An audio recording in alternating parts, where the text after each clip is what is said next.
وہ مالک کائنات جس کا اس کائنات پر بلا شرکت غیر اقتدار مسلم ہے، جس کے اشارے سے ہوائیں چلتی، بادل برستے، زمینیں سیراب ہوتی اور فصلیں اگتی ہیں، جس کا دعویٰ ہے کہ ہم نے ہر زندہ چیز کو پانی سے زندگی دی، اور ساتھ ہی وہ یہ وارننگ بھی دیتا ہے اگر تمہارے پینے کا پانی زمین میں اتر جائے تو کون تمہارے لیے صاف پانی لائے گا، جو رحمتوں کی بارشوں کا ذکر فرماتا ہے اور عذاب کے کوڑوں کی نوید بھی سناتا ہے۔ گزشتہ صدی سے تہذیب یافتہ مغرب نے باحیثیت مجموعی اس فرما روائے کائنات اللہ کا انکار کرتے ہوئے سیکولرزم، لبرلزم اور کمیونزم کو اپنا اوڑھنا بچھونا بنایا۔ حیرت کی بات یہ ہے کہ اسی دن کے بعد آنے والی پوری صدی جنگ و جدل اور قتل و غارت کی صدی ہے، جس کا آغاز جنگ عظیم اول سے ہوا، پھر جنگ عظیم دوئم، اور آج تک پوری دنیا جنگ کے ہولناک شعلوں سے باہر نہیں نکل سکی۔ اللہ اس قتل و غارت کو دراصل عذاب بتاتے ہوئے فرماتا ہے، تمہیں گروہوں میں تقسیم کر کے آپس میں لڑوا کر ایک دوسرے کی طاقت کا مزہ چکھاؤں، لیکن انسان نے اس قتل و غارت کو معمول کے واقعات سے گردانا اور اللہ کا انکار جاری رکھا، ایسی جمہوریت کو ایمان بنایا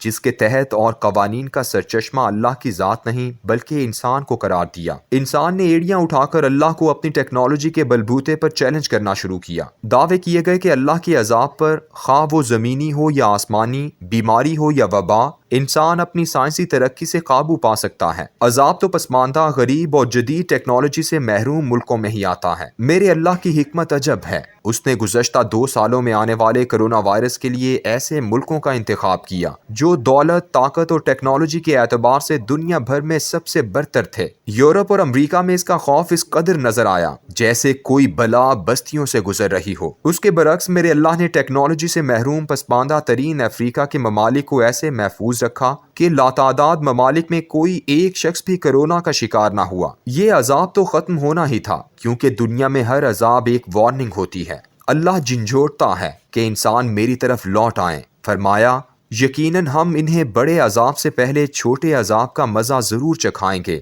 تاکہ وہ لوٹ آئیں۔ کرونا رخصت ہو رہا ہے مگر مغرب کا غرور ابھی تک قائم ہے اور وہ اپنی ٹیکنالوجی پر مکمل بھروسے سے شرک میں آج بھی مبتلا ہے۔ یہی وجہ ہے کہ مغرب پر عذاب کا برستا ہوا کوڑا اب مزید برسنے والا ہے۔ آنے والا عذاب ایسا ہے کہ انسان اس کے خاتمے کے لیے بالکل بے بس نظر آ رہا ہے۔ یورپ نے گزشتہ 40 سالوں سے زمین میں موجود اللہ کی نعمتوں، تیل، گیس اور کوئلے پر 2 وجوہات کی بنیاد پر بھروسہ کم کر دیا تھا۔ ایک یہ کہ کچھ عرصے بعد ان کے ذخائر ختم ہو جائیں گے، اور دوسرا یہ کہ ماحولیاتی آلودگی سے بچا جا سکے۔ انہوں نے ہوا، سورج کی روشنی اور پانی کو استعمال میں لا کر اپنی راتوں کو روشن اور صنعتوں کا پہیہ چلانا شروع کیا۔ سوچ یہ تھی کہ ہوا اور سورج کی روشنی تو کبھی نہ ختم ہونے والی چیزیں ہیں، جبکہ پانی کا سلسلہ بھی مسلسل چلتا ہی رہتا ہے۔ سمندروں سے سحاب اٹھتے ہیں، بادلوں میں ڈھلتے ہیں اور زمین پر برستے ہیں۔ یورپ میں اس وقت توانائی کے 2 بنیادی ذرائع ہیں، ایک شمالی سمندری ساحل پر چلنے والی تیز ہوائیں اور دوسرا دریاؤں پر بند باندھ کر بجلی کی پیداوار۔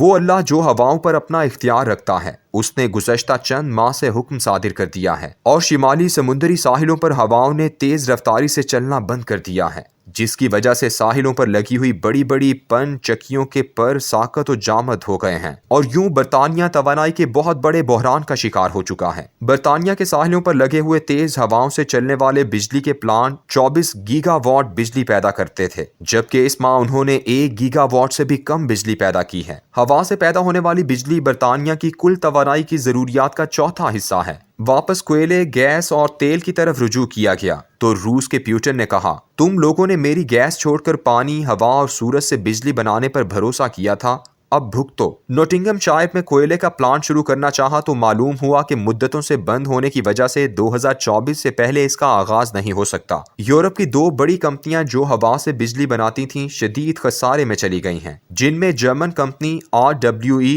40 کروڑ یورو کے خسارے میں اور ابیٹا گروپ 27 کروڑ یورو کے خسارے میں چلی گئی ہے۔ اگر میرے اللہ نے ہواؤں کو دوبارہ چلنے کا حکم صادر نہ کیا تو ایسی تمام کمپنیوں کا خسارہ اربوں ڈالر تک پہنچ جائے گا، بلکہ پورا سیکٹر ہی بند ہو جانے کا اندیشہ ہے۔ یورپ کا دوسرا بڑا توانائی کا ذریعہ پانی سے بجلی بنانا ہے۔ اس سلسلے میں ناروے کے پانی کے ذخائر شمالی یورپ کو بجلی فراہم کرتے ہیں۔ میرے اللہ نے ناروے میں بارش تو برسائی، لیکن میدانی علاقوں پر اور ایسی جگہوں پر جہاں سے ناروے کے پانی کے ذخائر تک پانی نہ پہنچے۔ ناروے کے مغربی اور جنوبی ذخائر اپنی آخری سطح تک آ پہنچے ہیں۔ جس دن برطانیہ نے ناروے سے بجلی حاصل کرنے کے لیے سمندر کے اندر کیبل بچھانے کا کام کیا، اس دن تک ناروے کے پانی کے ذخائر اس قدر کم ہو گئے تھے کہ برطانیہ کو بجلی مہیا نہ کر سکے۔ ناروے کی اپنی توانائی کا 99% انحصار پن بجلی پر ہے۔ اس کے پاس 1000 سے زائد پانی کے ذخائر ہیں جو 87 کے قریب TWh بجلی پیدا کرنے کی اہلیت رکھتے ہیں، لیکن اس وقت صرف TWh 13 بجلی پیدا کر رہے ہیں۔ پورا یورپ اب اس عذاب سے نمٹنے کے لیے دنیا بھر سے تیل، گیس، کوئلہ اور پیٹرول خریدنے کے چکر میں ہے،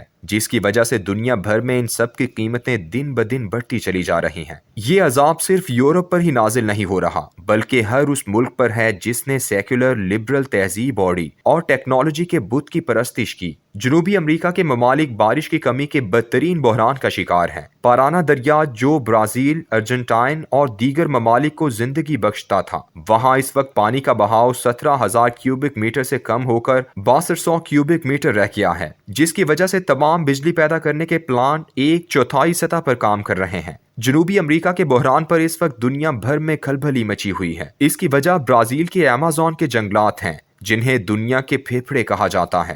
وہاں اگر دریا کے سوتے ایسے ہی خشک ہوتے رہے تو پھر ایمیزون جنگل صحرا میں تبدیل ہو سکتا ہے اور پوری دنیا آکسیجن کی کمی کا شکار ہو سکتی ہے۔